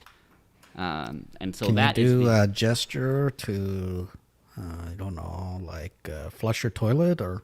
I wish. Hey, are you basically saying, Kurt, and being serious now, that I guess voiceover is becoming a lot more customizable than what it used to be. I think that was one of the complaints quite a few people used to have. Yes, exceptionally more customizable. And that's why I was wanting to go through all of those options in that list. And I barely even scratched the surface, right? You can change pretty much anything that VoiceOver does in there. What did you scratch then? With your 4 fingers. Oh my gosh. Or what did I scrub? Yeah, Marco left a comment in Telegram. Yeah, you should have a look in the BTG yes, I saw group. That. Yeah, saw that. I think iOS as a whole is becoming more customizable. It had something to do with a hole. Yes, very good. I mean, iOS just in general, default email clients can be changed now, default browsers. I'd really like to see that expand in iOS 15. Yeah. One of the issues that I think VoiceOver needs to work on, and iOS as a whole needs to work on, by the way, I'm not opposed to lots of settings. Let's just be very clear. I think more customization is good. But what I don't like is a very long list of items. Right. And so there are ways of creating categories of things to make it a lot easier to access, and categories that actually make sense. And so you're not going through a long list to be able to access settings. So if you look at the settings itself in iOS, and we've talked about this before, depending on how many apps you have, you could literally have 200 or 300 items in your settings list, and they're not categorized. Even as you saw how many headings there were in that gesture commander, like that was the expedited, efficient way, right? Like that's right. I completely agree. He had a phone call, I guess. He completely agrees, and then he drops off. Yes, yes. I think we need some more categories in the settings, and I think that's one thing that Android does a bit better. Is if you look at TalkBack and you look at its settings, the TalkBack settings are categorized much more so, and so you don't end up with a really long list of items as often. Although you certainly do with the gestures to adjust gestures, and you can adjust more. So you have access to additional gestures that iOS does not have, such as the 2-part gestures, the angle gestures, which makes one-handed use of your device much, much easier. So it's right. You have more customizations of things that you can assign gestures to in iOS. You have more customization as to, or at least additional customization options as to what gestures you use for the more limited set of items. But I think especially if you're a keyboard user or a Braille user, even having that extra customization on iOS is immensely helpful. So with the Bluetooth keyboard, you can you do have a little bit of customization, and you certainly can even change the full keyboard map, but you have to go to a different place in TalkBack settings to do it. Yeah. So it's not actually found in the gestures itself. It is found in the keyboard section, which again, to me, is sort of where it belongs anyway, because a gesture is very different than a keyboard command. 100%. Yeah, I mean, hopefully Apple tighten it up. I'd also like to see them, like, when you're going through a list, and say you have, I don't know, you want to see how many block numbers you have. Because that's a thing that comes to mind where it's broke on Android. It doesn't say 1 of 20, 1 of 30, 2 of 30. I like to see them add that on the iOS side. Personally, I couldn't care less about that. But yeah, I mean, I can see that. But the one thing that I do like on iOS that does exist for long lists is the little thing at the bottom. What is it called? The little I don't remember what it's called. The little thingy. And when you swipe up on the little thingy, it's on the bottom right of by default, and I know you can turn it off, and some users are annoyed by it. But when you swipe up, you can actually navigate through screens of a list much quicker and easier than you can just by swiping through each individual item. So you could very quickly end up the table index. Yeah, the table index. There we go. I couldn't remember what the stupid thing he's called. Yeah, that thing's nice. So you can very easily end up at even on a very long list, you can very easily end up at I don't know, 60% of all the items in that list. So if you have a really long list, it's a very quick way to move through those items. Anyway, thank you very much, Kurt, for that lovely demo. And let's go to my favorite section. Yeah. All right. And this is the listener emails. And we actually have some legit ones. So there we go. Let's start with the contact form first. We got 2 submissions using our contact form. Miss Tragical responded to the email, as you guys recall, last week. She said that Marco was gruff, and she said that I was joking or something. Oh, isn't that nice? And so she responded to that. Actually, we're going to find out exactly who's gruff. Yeah, and what who did isn't she in a say? minute. But anyway, we're gonna find out. Let's read her email or her form submission here. It says here, what do you think of the Blind Tech Guys podcast? And she responds, yeah, the podcast is nice. I'm surprised she even filled that out twice, but thank you. I'm glad she likes it. What do you guys think of the podcast hosts? She says, all right, challenge accepted. Here we go. Pooch Guy is a bit jokey, but just a bit, she says.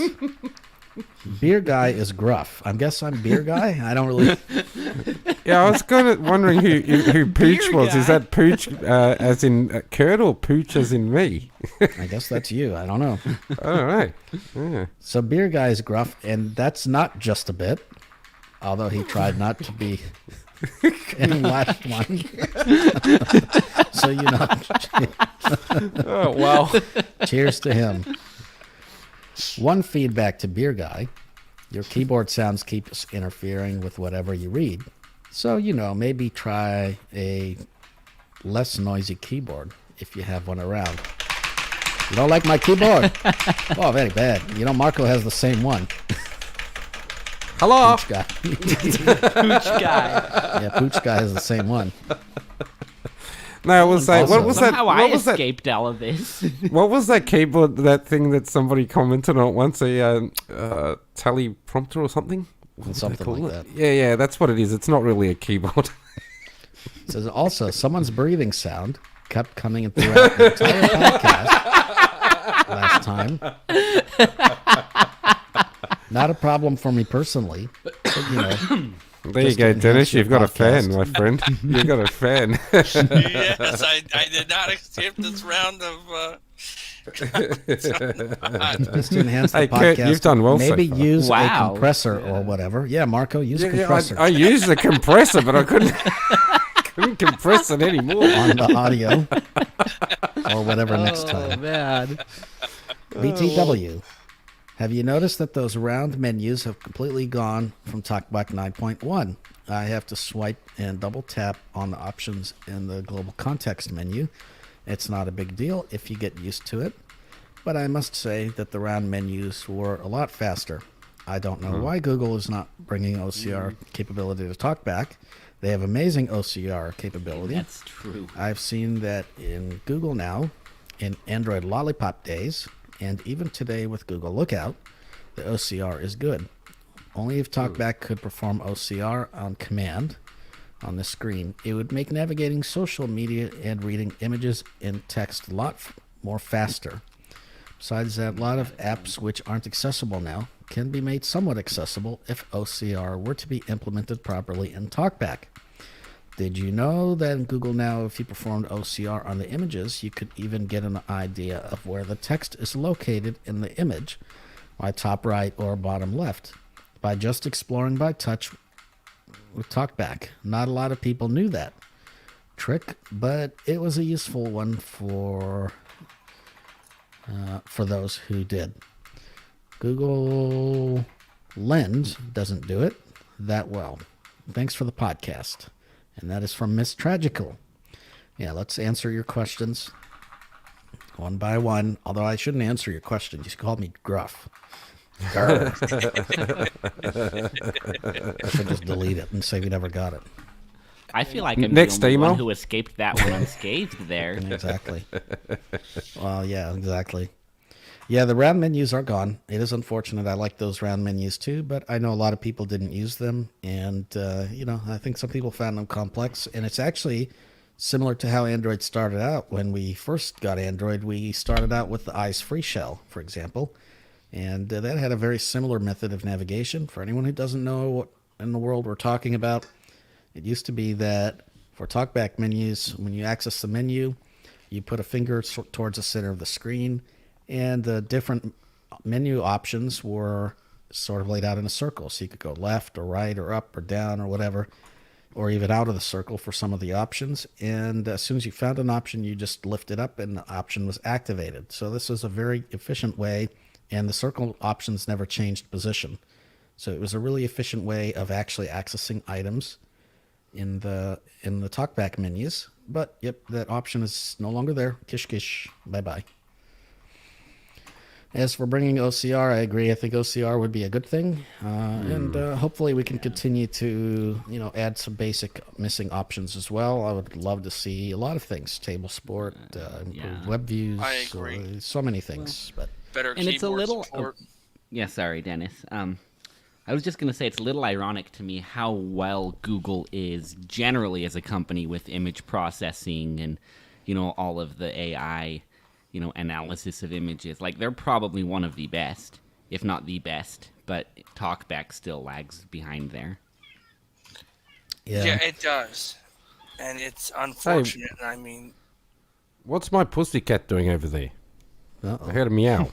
Uh-oh. the one thing that bothers me about apps that do about screen readers that do OCR, and I don't know what the solution is, because on one hand, I think it's good that we have solutions to items that may be inaccessible. On the other hand, though, this stuff is a long way off from being truly accurate, truly good, truly great, truly descriptive enough. And I think what it tends to do is it makes developers more complacent. We don't have to work to make things more accessible because these people have tools that make it accessible anyway. And so when I see VoiceOver coming up with screen recognition and all this kind of thing, what I want developers, if you're listening to this podcast, to know is this is a Band-Aid. This is a Band-Aid for your shitty apps. Yes. Yep. Frankly, it's a Band-Aid for your shitty apps. It is not a solution that will help us access things more in a more accessible way. Ideally, a screen reader should never have this technology. Or if it does have this technology, it's for just specifically geared towards images, describing the contents of images. But unfortunately, we need this technology because apps are written in such a shitty way, and I don't know how better to describe it. When you don't label your buttons, and by the way, labeling buttons takes 2 seconds. If you don't label your buttons, if you don't put things in a tab order, if you don't do some of these basic things that doesn't take that much effort to do, then unfortunately, we end up needing solutions like these kinds of things that Miss Tragical is describing. And it's very frustrating in what you're saying, because a lot of people look at it from another point of view, and commentary and voiceover are doing it with the whole screen recognition thing, and they say, oh, it's great, we can actually use apps that we couldn't use before. Well, the reason you can use apps that you couldn't use before is because the screen reader's doing it, which it shouldn't be doing, like you said. It should already be done. This is the whole point. It's not even doing it that great. And it's not doing it that well. No. When you turn on screen recognition on VoiceOver, you get a little bit more lag. Yeah. In some apps, it doesn't even work. Or it just reads part of the amounts, or it doesn't let you double tap on certain things, or maybe it does. It's a Band-Aid. It's hit and miss. It's hit and miss, and that's why I like that description as a Band-Aid. It's definitely hit and miss. And I mean, I had it on the Tile website, which is a app where thing where you can buy these little like sticker things, or put them on remotes or what have you. I couldn't fill out the contact form with JAWS, NVDA, or Narrator. It had an inaccessible combo box. As a last resort, I used VoiceOver. Still couldn't get the damn thing. I said, all right, the hell with it. I'll try screen recognition. That was the only way I was able to pick what I had to pick, select it, and go on. But to Nimmer's point, when I went to the edit box, it wouldn't let me double tap on the damn thing. I had to turn off screen recognition, and it shouldn't be this way. App developers and website developers when you're developing your stuff, don't make it shitty. Follow the WCAG guidelines and code it properly. That's just the bottom line. It'll make it better for all of us. It's the 21st century. We should be able to use apps and websites without all these workarounds. Yeah, and actually, this isn't just this isn't just like small-time app developers. Even the Googles and the Apples and stuff will release apps. And it's amazing when they release new features or apps. And I can tell you, I can point you at a place in Android settings right now that has unlabeled checkboxes. Okay? I don't, even if you're a large, if you're a small company, if you're just a one-man person, I can understand. Maybe you don't know about accessibility. But if you're a large company, you sure as hell should know that you need to make things accessible, and you should have the resources or obtain the resources to make things accessible. And I would imagine Google has accessibility teams. And so I think that speaks to another problem with these large companies is, a previous employer I had, for example, a pretty large one, they had a whole team that was supposed to make their call center software accessible with JAWS. It was probably one of the least accessible ones I've seen. So it sort of troubles me that Google, and I know Google has people working on accessibility, like even a company like that has the resources and is paying people, it still doesn't get in. By the way, now, Samsung are not excluding them. Right. Sorry, Nema, just sorry to cut in here. You guys will understand when you look at the BTG group. I'm going to have to take off, but I'll say goodbye for now, and I'll see you guys next week. All right. Thank you, Marco. Take care, Marco. We'll see you next week.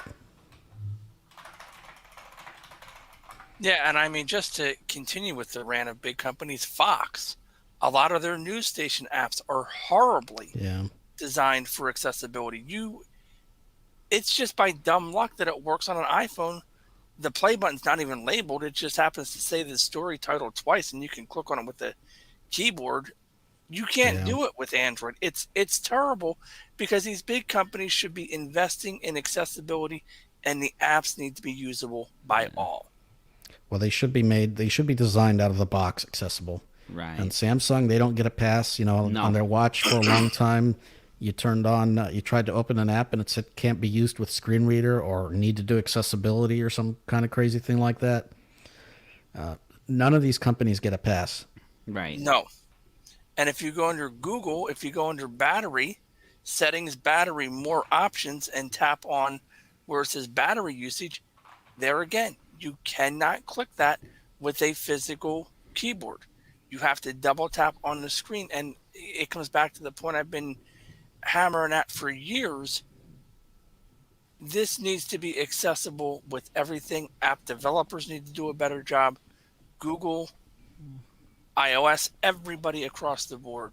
They all talk a good spiel, when the accessibility, week is or whatever it is, where they have all these big announcements.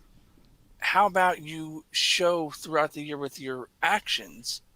Yeah. Well, I think what we need is the NFB, who's absolutely useless. Oh, and the ACB, who's even more useless, and the AFB, who's even more useless, and all these other entities. I don't care. Vision Australia. I think I could point at any of these agencies and still call them useless. This isn't to say they don't do anything, but the fact that we don't even have legislation that enforces web accessibility at this point is crazy. I agree. We need to have this kind of thing enforced, and maybe it needs to be enforced by billions of dollars. Maybe there needs to be a few class action lawsuits. I don't know. I'm just throwing it out there because at this point, companies have proven that they are incapable for whatever reason. Maybe they don't know what the standards are. Maybe the standards always change. Maybe they don't have enough developers. Maybe they think it's too expensive. I don't care what the reason is. Companies have proven themselves inept and unable and ineffective at making things accessible in a proper way. And I mean that for every user, not just blind users. Oh, absolutely. Right, not just deaf users, not just one group of users. Some companies do a great job with one class of people. But we need to make things usable and accessible for the biggest audience. It should be accessible for all. This is the 21st century. I mean, I've been going around with, like I said, Fox, their apps, a messaging app on Android, Chomp. They've told me for the last year, oh, it's a big project. We're going to label the buttons. I've emailed them several times and said, when are you going to get to that? Such a big project to label some buttons. The bigger issue is even so the user side, that's almost passable. Like there's problems with it, and I'm throwing that out here. But on the admin side of things, on the business side of things, it's a lot worse. Yes. So when you wonder why 70% of blind people are unemployed, by the way, I think that's a low number. So do I. When you wonder why 60 to 70% of blind people are unemployed, or they only work in a very specific field, it's not because they can't do the jobs. Right. It's because the systems don't allow them to do the jobs. It's systemic disabilityism. Yeah, and I it's don't know not the blind what the people term don't is, wanna but it's work. bad. It's it's not that blind people don't want to work, and it's not that we're not smart enough to work, because we are. Yeah. I mean, over the years, I've taken part in helping with accessibility. Whether it be feedback, other projects I've partaken in over the years. I mean, the answer is not, years. the answer is not companies coming along and developing new products to help make these inaccessible things accessible. No. The answer is the companies themselves need to make their products accessible, period. And it's not even that hard when you just do it from the start. Like, that's the thing That's right. I tell people a lot is if they just built these in, and it's not even going to necessarily change the way your app looks visually for your sighted people for the most part, and it'll make it easier for everyone to use it. And, you're not going to spend that much extra time and energy doing it. And then you probably don't have to do it ever again, except for just testing that each new update's fine. Final point on my tangent before we go on to the next email. If you think that you can make a website accessible with one line of code, then you're an absolute moron. I'm sorry. Maybe that's the gruff side of me, but I've seen an article or some things come out recently and of companies advertising that they can make a website accessible by throwing in one line of code. And the way they do it is, they add an interface on top of the website. And so actually, if you go to T-Mobile's website here in the States, I've seen it, yep. Yes, they're a good Mosen example was of doing that. something on that yesterday. It's the most absolute asinine thing in the world, really and it makes the website even worse. It doesn't make it better. It makes it worse. I always turn those interfaces off because it really screws up the experience. It's bad. Yeah. So if you're audio AI, frankly, I hope you go out of business because your interfaces suck. Yeah, for real. So I hope that you go out of business. If your name is audio AI, you need to get the hell out of business or get into a new business. I don't know. All right, maybe I should stop with my ranting. You're not wrong, though. You're not wrong. No, you're not. I mean, these overlays, I get it. And like I said, Jonathan Mosen was doing a thing in Mosen at Large yesterday on it. He had Michael Hinkson on, who works for the company that develops these overlays. And my concern is this with these overlays. Companies are going to take the lazy way out, pay a couple grand or however much it is for these overlays. Well, we don't have to do accessibility anymore. Done. And they are clunky. They are slow. If it was as easy as that, I'd say go ahead. If it's the cheap way, like a company, you have to do what you have to do. And they do outsource lots of things. And so if it was as easy as that, I'd say go ahead. Pay for it, Pay a couple $1,000. You save on developer time. You don't have to redesign your apps. Okay, it's great. Everything's good. We're done. But it doesn't work that way. Nope. These interfaces just are terrible. So, all right, Miss Tragical, I hope you just saw the gruff side of me. And I hope you enjoyed the answers to the emails. And let's move on to the next form submission. We have the next one that comes from Allison, Melbourne, Australia. Hello, Allison. Let's see what she says. Question says, what do you think of the Blind Tech Guys podcast? Hi, everyone. I have to say that I found this awesome podcast from an email that Marco sent to a blindness-related list that I am on, and I truly love the show and now subscribed. Oh, this is unfortunate that Marco missed out on this email. All right. You all are very unbiased and you obviously are very knowledgeable. It is also appreciated that you use such a clean-sounding podcast, such a clean-sounding podcast, and it makes it a pleasure to listen to the show, usually when I am doing the dishes or at the gym. I appreciate you guys I appreciate everything you guys talk about. All this drinking is getting to my head. And thank you all for your hard work and dedication. And the next question says, what do you think of the podcast hosts?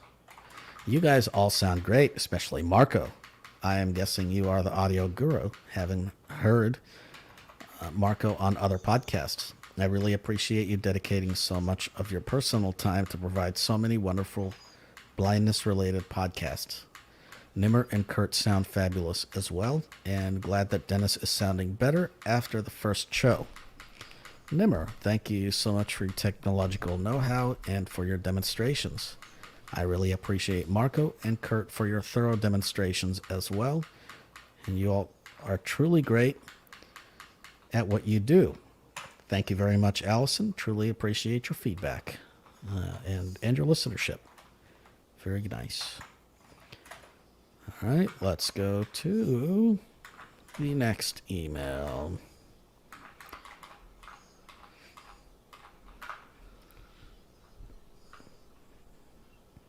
All right, next question here is from... it's a YouTube comment, actually. And it says from Kim Schwery. Sorry if I'm mispronouncing that. I'm sure I probably am. I apologize. It says, awesome. Love the podcast with lots of info and, of course, the fun in the beginning. Great. I'm very glad that you listened and very glad that you enjoyed the podcast. And, yeah, that would be it. So thank you very much for your feedback. If you would like to submit feedback to us, please send that along. You can use our web form at blindtechguys.com. You can also email us, contact@blindtechguys.com. And you can join our mailing list. Of course, that would be Blind Tech Guys plus subscribe at googlegroups.com. We do have links for Facebook groups, Twitter, WhatsApp, Telegram, all that on the BTG website. And I want to thank all of you guys for listening. Please also consider leaving a donation if you liked the podcast. Thank you again for that donation from Louis. And let's see, do we have any comments here? We do have some comments. Oh, look at that.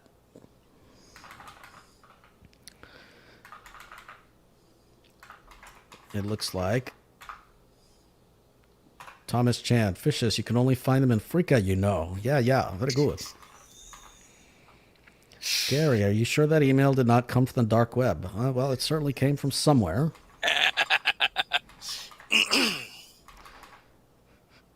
Thomas Chan, hey, don't poo-poo my talkback, Kurt. All right, so I want to thank you all for joining us today, and we'll see you all next week. And we hope Marco is well. We'll see him next week as well. Thank you, Kurt, and thank you, Dennis.